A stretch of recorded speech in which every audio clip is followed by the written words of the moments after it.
Welcome to the AFR Saints channel, where we provide you daily content on your favorite team, the New Orleans Saints. Do us a favor and hit that subscribe button. Be sure to leave your comments below and smash that like button.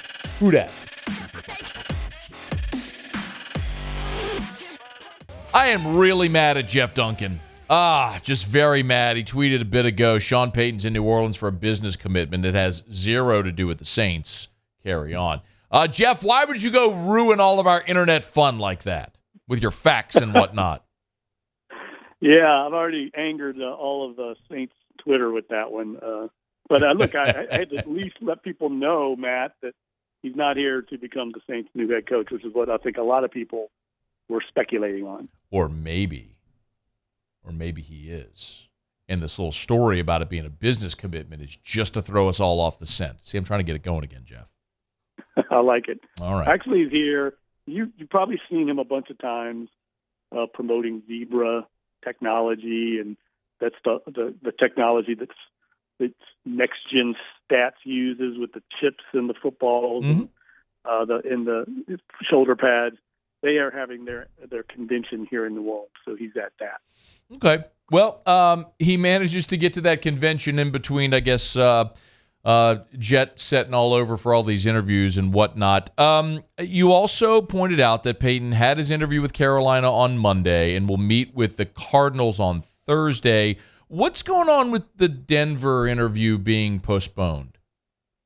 I think it's nothing more, as I understand it, than Denver wanting the majority owner, Rob Walton, to be involved, and Rob Walton is on a hunting trip and is not going to be back in Denver. So when he gets back, I think you'll start seeing all the second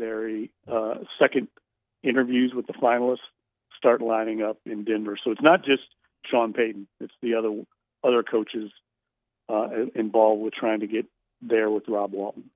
Jeff, is that a pretty common protocol for these coaching searches, that there would be a multi-interview process?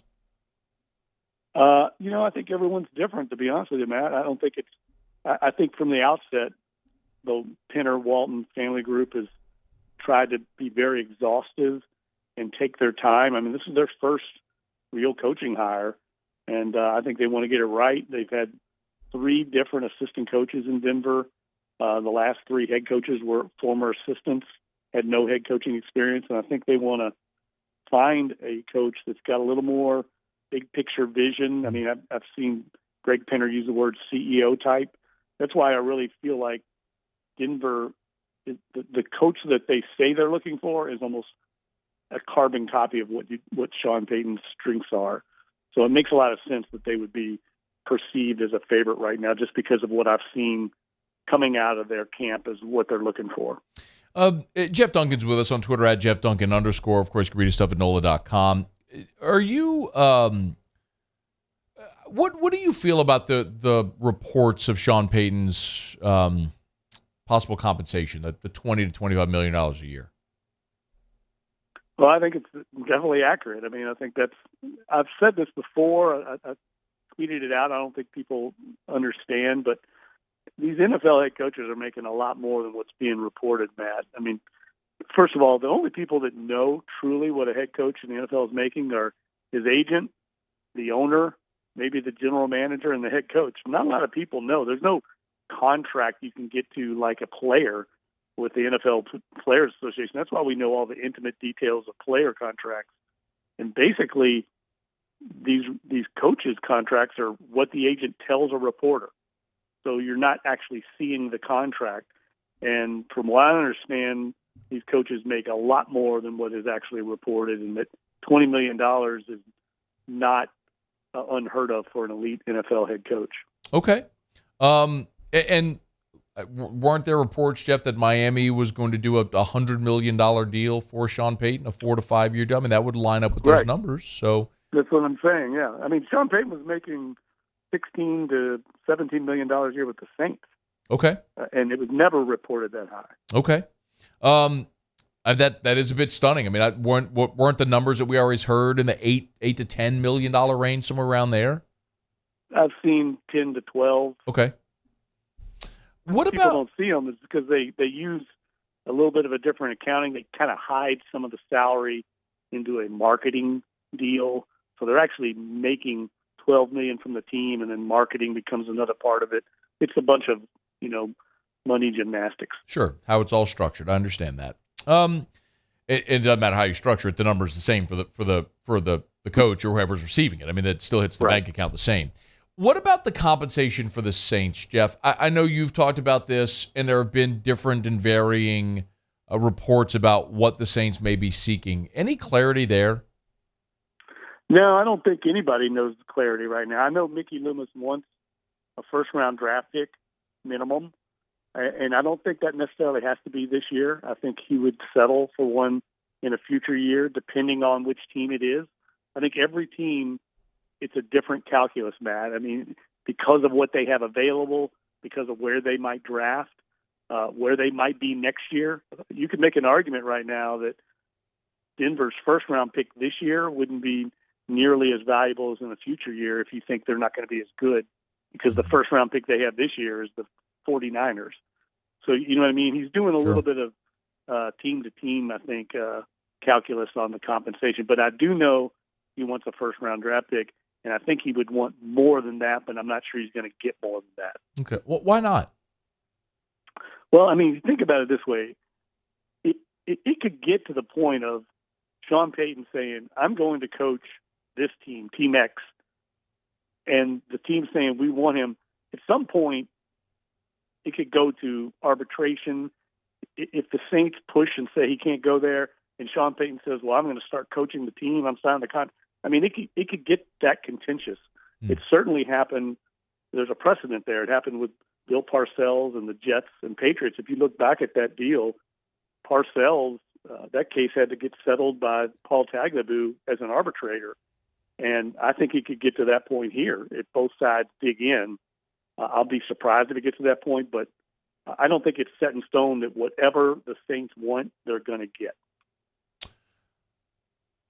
I got two more. Is it realistic to think that the Saints would trade, air quotes, trade Sean Payton within the division? I do if it came to enormous compensation that would be too good to be true. But I agree with you. I think it's very much a long shot. And I'll tell you why. I think it's a lose-lose. I think it's a lose for Sean Payton because I think there's a huge segment of the fan base that's already upset that he walked away. And as a lot of fans say, left them in a tough time. I don't agree with that, but that's some of the sentiment. And I think they're only going to be more upset if he goes to Carolina in the division.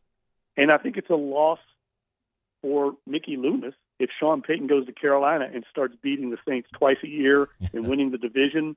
I don't see how people are going to forgive him for that. So I think it's a long shot for both those men. It's not a winning situation for either one. And I know they both want this to kind of be a winning outcome for both sides.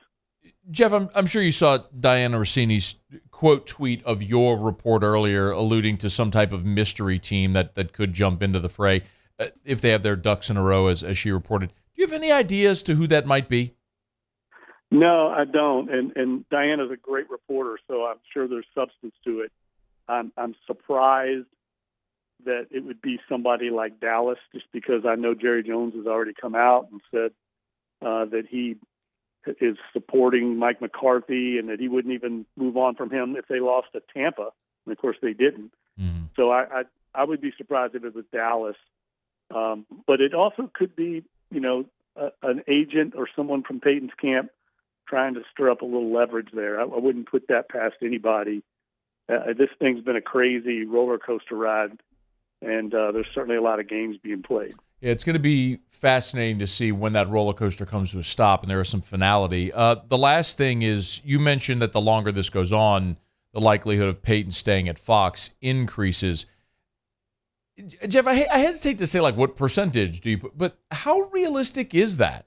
What situation would have to unfold for Sean Payton to go back and do another year of TV? Well, here's the way I would answer that. Sean Payton has been leaning to staying at Fox from the outset.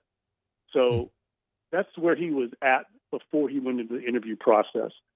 And from people close to him, they told me he would need to be blown away or made an offer he couldn't refuse that was too good to be true to leave.